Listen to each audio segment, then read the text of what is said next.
বারবার ভূমিকম্পের অনুভূতি জনমনে আতঙ্ক সৃষ্টি করছে। প্রাকৃতিক এই বিপর্যয়কে কেন্দ্র করে কোরআন হাদিসে উল্লেখিত সতর্কতাগুলো আবারও আলোচনায় এসেছে। ইসলামী বর্ণনায় বলা হয়েছে, যখন পৃথিবীতে অশ্লীলতা, বেহায়াপনা, অন্যায়, অবিচার, সীমা লঙ্ঘন এবং বাদ্যযন্ত্রের উন্মুক্ত ব্যবহার বাড়বে, তখন মানুষ ভূমিকম্প সহ নানান ধরনের বিপর্যয়ের মুখোমুখি হবে। এমনকি সমকামিতার মতো বিকৃত পাপাচারের কারণে অতীতের এক জাতিকে আল্লাহ ভূমিকম্প দিয়ে ধ্বংস করেছিলেন।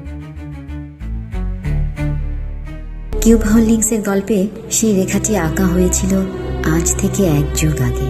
নকশাই আমাদের ভাষা। Cube holdings limited.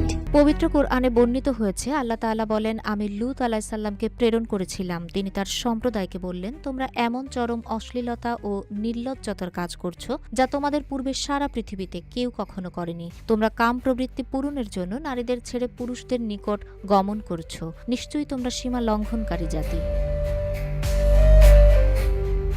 হযরত লূত আলাইহিসসালামের জাতি প্রথমবারের মতো সমকামিতার মতো বিকৃত কাজে লিপ্ত হয়। এর আগে কোনো জাতির ইতিহাসে এ ধরনের পাপাচারের নজির ছিল না। তারা আল্লাহর অবাধ্যতায় ডুবে গিয়েছিল এবং নবীকে নানা উপায়ে কষ্ট দিত।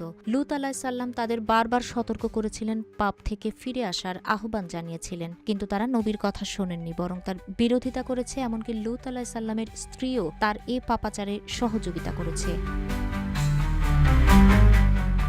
অবশেষে যখন সীমা লঙ্ঘন ও পাপাচার চরমে পৌঁছে যায়, আল্লাহ তাআলা ভোরবেলা এক ভয়াবহ ভূমিকম্পের মাধ্যমে পুরো জাতিকে ধ্বংস করে দেন। ভূমিকম্পটি এতই শক্তিশালী ছিল যে তাদের সমগ্র নগরী উল্টে যায় ও চিহ্নমাত্র অবশিষ্ট থাকে না।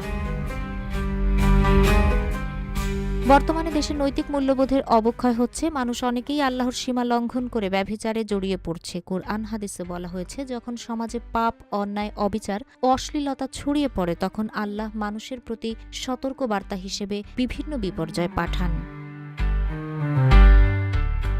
তাহেরা আক্তার, রূপালী বাংলাদেশ।